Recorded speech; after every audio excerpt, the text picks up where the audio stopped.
is Amanda Lortz, and my presentation is on the hidden dangers of tanning beds and to use alternative usages. Let's start off this presentation with a brief scenario. It's cold Tuesday night, you just got out of the shower, and so you're doing your nightly routine before bed. You put your pajamas on, you brushed your hair, and you're putting on your lotion before bedtime. When you start noticing that you have these little spots on your skin. The next day you make an appointment with your local dermatologist, and you go to the appointment and find out that this is called melanoma and is due to your tanning bed obsession. You read an article named Skin Cancer, and you learn that this is one of the deadliest skin cancers that a person could get.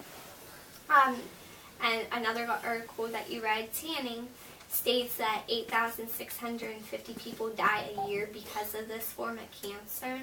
So it's something that is taken very heavily. People need to start being more aware of what tanning beds are doing and how they are harming you, and to use other uses to get that tan that everybody else wants. One of the big problems that tanning bed industries start to do nowadays is their marketing. They try to tell you things that aren't true, and just to get you in the door so that they can stay in business and so that they can make a profit off of you. Some of the things that they will tell you is because their tanning beds are on timers, that it's more of a safer thing than going out in the natural sunlight or just simply tanning in their tanning bed. That's actually untrue, because the tanning bed gives off very powerful UV rays, and those rays are actually more dangerous than the sun ones because they're more powerful. And just because it's on a timer doesn't mean that it's more safer. Another thing that they like to tell you is that tanning beds are a good source of vitamin D. That's actually a lie. Well, actually, it's not a lie.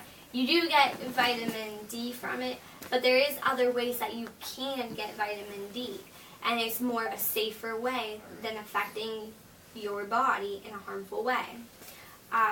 Tanning bed people also don't let people know that if you're under the age of 35, it's actually very harmful for you to go tanning.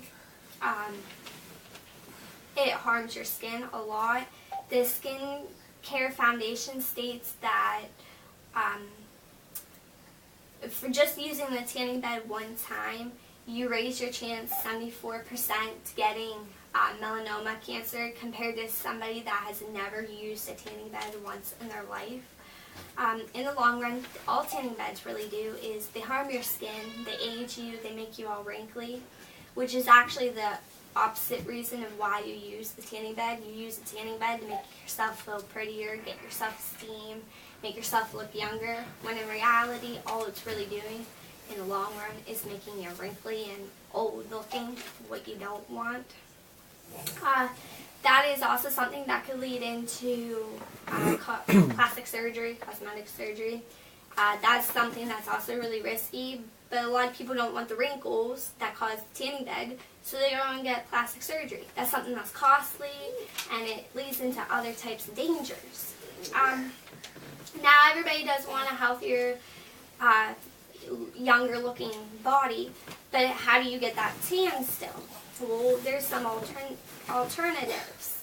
But before we get into the alternatives, let's clarify a few things. The vitamin D. Yes, your body does need vitamin D, but there's other ways you could get it. You could get it a natural way, which is through the food that you eat.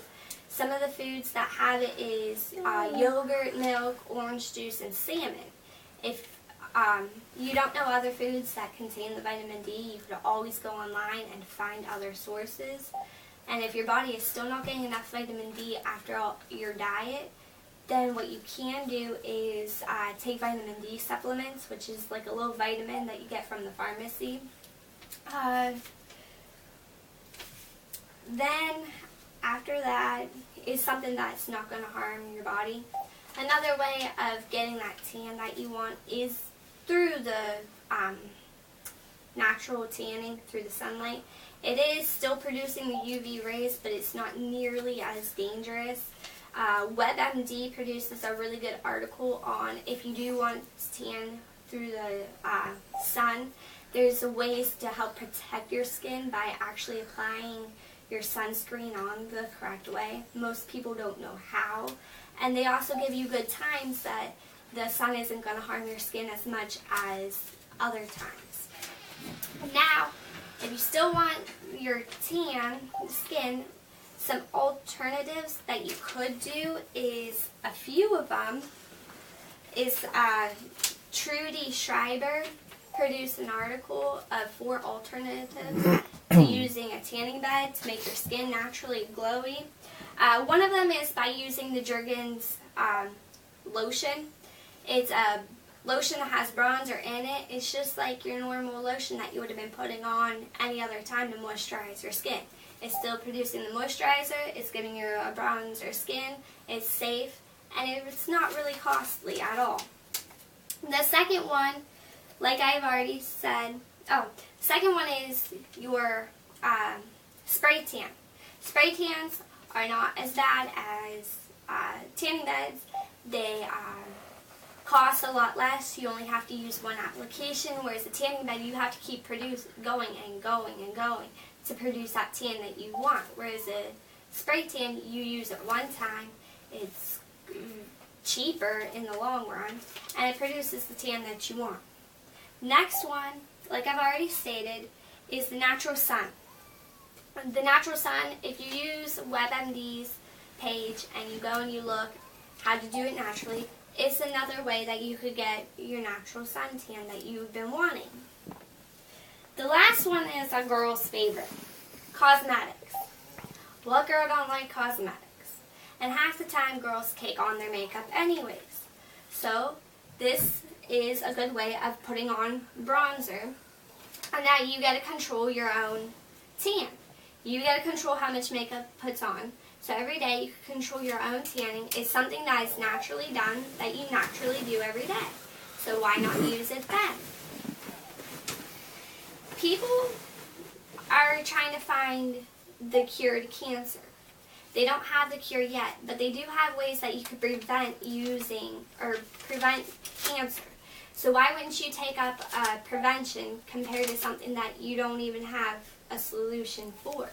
People need to start realizing what tanning beds could do to a body before they can't do anything about it.